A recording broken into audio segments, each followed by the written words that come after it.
আমি আপনাদের সামনে বাস্তব কথা বলতে বিশ্বাসী। ফাঁকা বলি আওড়াতে আমি বিশ্বাসী নই। সমাজে যা আছে, ডানে বামে যা হয়, সেই কথাগুলি কম হোক বেশি হোক আমার যোগ্যতার আলোকে আমি বলার চেষ্টা করি।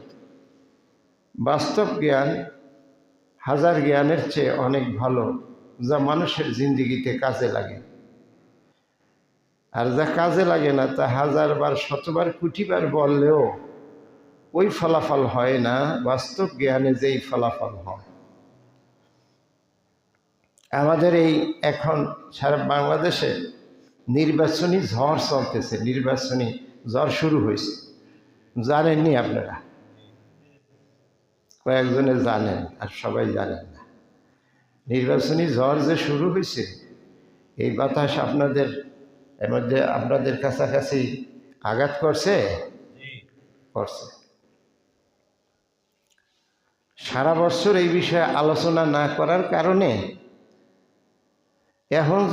এখন এই বিষয় তো আমাদের আলেমদের সমাধান দিতে হয়, মসলা দিতে হয়। এখন দিলে এইটা মানুষের কাছে নতুন নতুন মনে হয়। নতুন কি মনে হয়? নতুন। কারণ কি, সারা বছর বলা হয় না।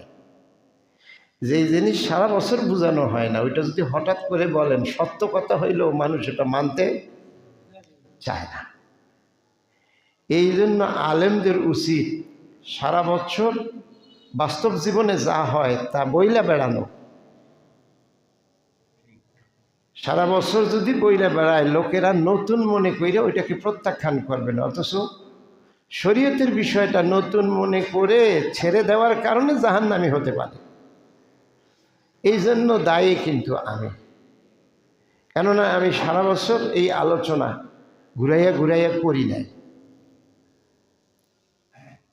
সারা বছর ঘুরাইয়া ঘুরাইয়া করলে মানুষের বুঝও পূর্ণ হইত, মানুষ এত প্রশ্ন করত না। এই জন্য এখন আরবি কি মাস চলে? রজব মাস।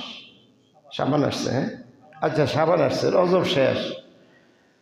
ফাঁক দিয়ে রজব চলে গেছে, মেরাজের আলোচনাও গেছে। এখন এই ফাঁকে রজব মাসের 26 তারিখ রাতে আল্লাহ নবীর একটা মেরাজ হয়েছিল। মেরাজ শরীফ ইসলামের ঐতিহাসিক ঘটনাগুলির মধ্যে একটা।